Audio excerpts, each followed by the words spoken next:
Hello guys, আজ তোমাদের সাথে শেয়ার করছি একটা মাটির প্লেটের ডিজাইন কিভাবে আমি পুরোটা করলাম সেটা আজ তোমাদের সাথে শেয়ার করব। আজ তোমাদেরকে পুরো ডিটেলসে দেখিয়ে দেবো যে মাটির প্লেটটা কিভাবে করতে হয় আর কিভাবে কালার করতে হয়, কিভাবে বেস তৈরি করতে হয়, সবকিছু তোমাদেরকে দেখিয়ে দেবো। তো চলো স্কিপ না করে আমার ভিডিওটা দেখতে থাকো। এই যে সেই মাটির প্লেটে যেটা আজ কালার করবো, আর বাটিটা দেখি কি ভেঙে গেছে আগে থেকেই, তো যাই হোক সেটা আমি জোড়া লাগানোর চেষ্টা করেছি, সেটা আমি পরে একটা ভিডিওতে দেখাবো।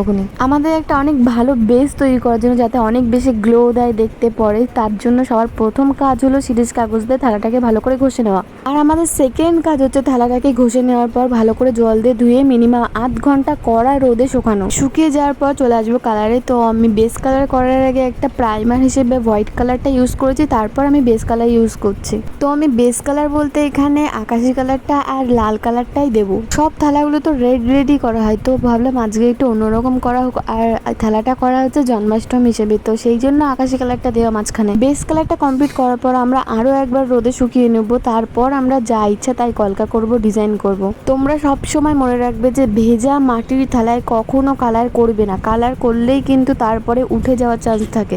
রোদে শুকানোটা কিন্তু খুবই জরুরি, রোদে শুকিয়ে যদি সত্যি কালার ওঠে না, আমি কিন্তু এভাবেই করি। আমি যেভাবে বেস তৈরির কথা বলে দিলাম তোমাদেরকে, তোমরা যদি সেইভাবে তৈরি করো তাহলে কিন্তু তোমরা এই প্লেটে সবকিছুই খেতে পারবে, ভাত, তরকারি, ডাল, সবকিছুই। তোমাদেরকে আমি আগেই বললাম যে আমি এটা জন্মাষ্টমীর জন্য বানাচ্ছি, আর আমাদের বাড়িতে রাধাকৃষ্ণ আছে, সেই জন্য আমি নিজের বাড়ির জন্যই বানাচ্ছি। সেই কারণে একটা ময়ূরের পালক, বাঁশি আর একটা পদ্ম এঁকেছিলাম, আর করেছি কিছু কলকা। আর তোমরা পুরো ফুল ভিডিওটা দেখতে থাকো স্কিপ না করে। আমার চ্যানেলে কেউ নতুন হয়ে থাকলে অবশ্যই সাবস্ক্রাইব করে দেবে আরো নতুন নতুন ভিডিও দেখতে। আর হ্যাঁ, ভালো লাগলে অবশ্যই কিন্তু লাইক কমেন্ট করে দিও। চলো দেখতে থাকো পুরোটা।